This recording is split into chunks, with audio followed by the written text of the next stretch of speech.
Today we are recapping a very fun weekend. It was a great weekend. We go to the Ozark Homesteaders Conference in Marshfield, Missouri. It was exciting. Really good speakers. There's actually okay, so we're new to the YouTube thing, but you kind of got a little YouTube starstruck in a sense. A little bit. Because there's a lot of people that we follow on YouTube that were there. Yeah. And we got to meet the one and only Joel Salatin. That was pretty exciting. He's a really neat guy. We only talked to him for a few minutes, but... Yeah, his premise is let's leave the land better than what we found it. So that's kind of his goal in mind. And he's one of the first books that we listened to when we first started really kind of diving in more into this kind of lifestyle and homesteading. Lisa Bass was there. Got really nervous. So if you don't know her, if you're on YouTube at all, you can look up Farmhouse on Boone. She's got a really neat YouTube channel. She also does a lot of courses for people who are doing things like YouTube and blogs and vlogs and stuff. She just had a baby. She's walking around super chill. Baby, anyways. Guys, it was like 99 degrees. So it was very hot the first day. With heat index of 120. It was hot. It was very hot. There was a point, we're not overly adventurous people. We can be, but we like to know what we're getting into. So we were kind of, we knew we were going to have the kids, it's going to be hot. We didn't know really what to expect with the conference. We've never been to a conference like that. What was it all going to be? But there was a point, and it was 9 o'clock in the morning. We had not been there long, but it was so unbearably hot. Yeah. And we didn't know where we were going, and I'm like, we have to find shade now or we're leaving, because I started losing the ability to think. Anyway, but by day two was a game changer. It was overcast, it rained on us, it cooled down. We also knew the lay of the land. We kind of understood how the sessions worked.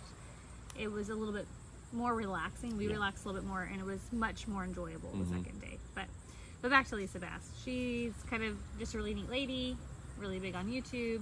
We actually take her YouTube class, and I was actually in line behind her at one of the drink places, and I couldn't talk to her. Maybe next time. What we want to do on this video today is, again, we want to just kind of recap kind of our big 3 takeaways. I think these are 3 takeaways that anyone wanting to learn how to homestead or has a desire to homestead, who's actually doing it better than us at this point.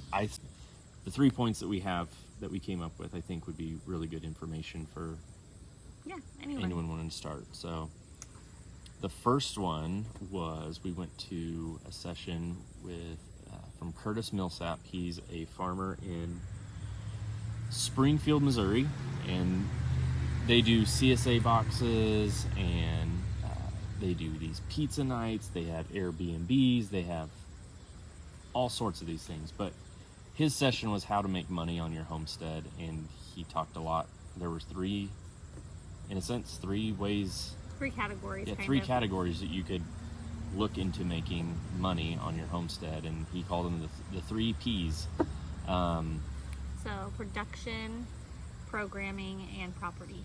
Yeah, so production was the first one, and that really means what can you make for somebody? What could you grow for somebody? What can you raise for somebody? What can you raise for somebody? So looking at it in those lenses is a really good way of looking Things at it. We're interested in too.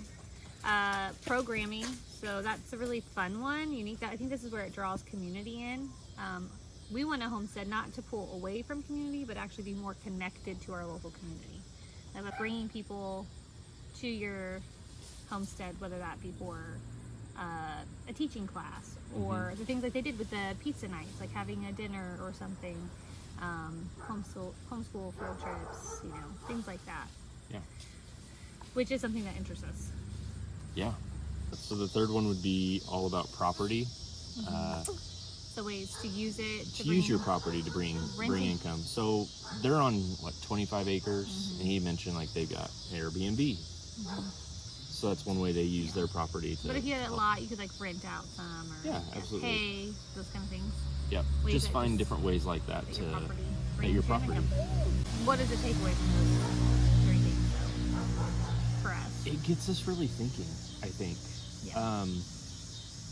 I know we were talking to our friends there at the conference, and we're just like, okay, so what is that? Like, what is it then that like, and I know what we want is this like eureka moment in our minds, and it just, oh my gosh, that's it. Yeah. We've made it.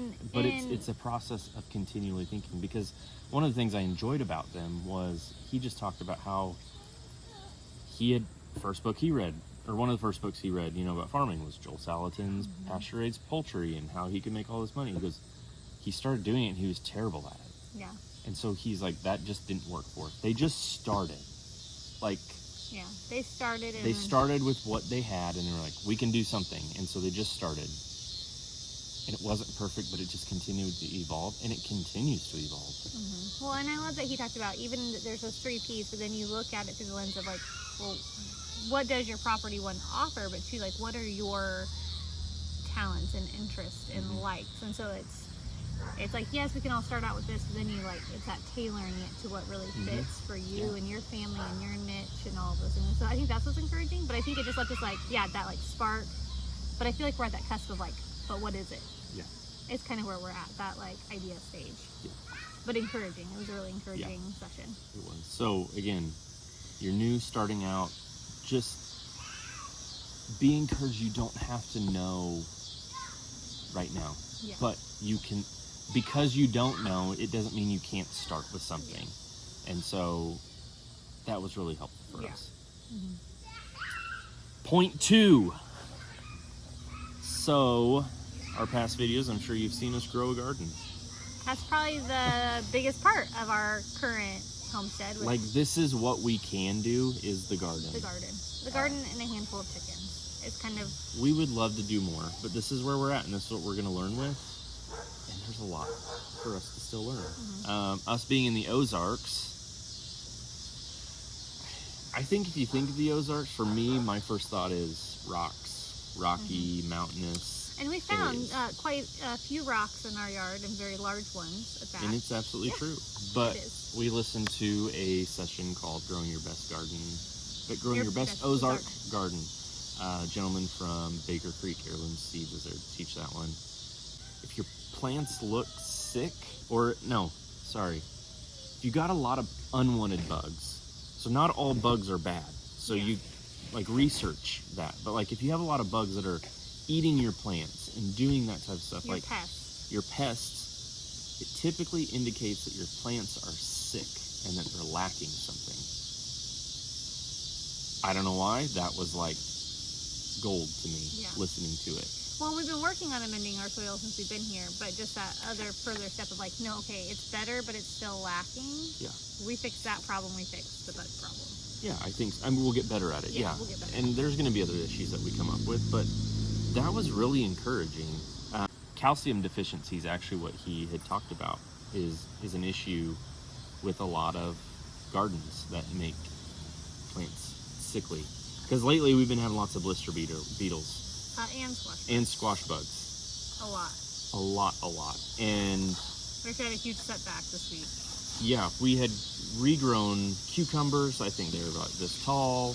I mulched them because that's another thing we talked about during that, how we have to have that mulch to keep the ground covered and all that stuff. But we had also just recently ripped up all of our pumpkin and squash, which were infested. The ground was moving. Yeah, with squash bugs, and there were some blister beetles. Not that many, but there were some. But we came out yesterday. Yeah. You sent me a picture at work and said that our cucumbers are gone. Yeah, nothing had touched them. No. And then one day, and not even a full day, they were eaten to the nubs. Yep, they were gone. So this morning I replanted them. Yeah.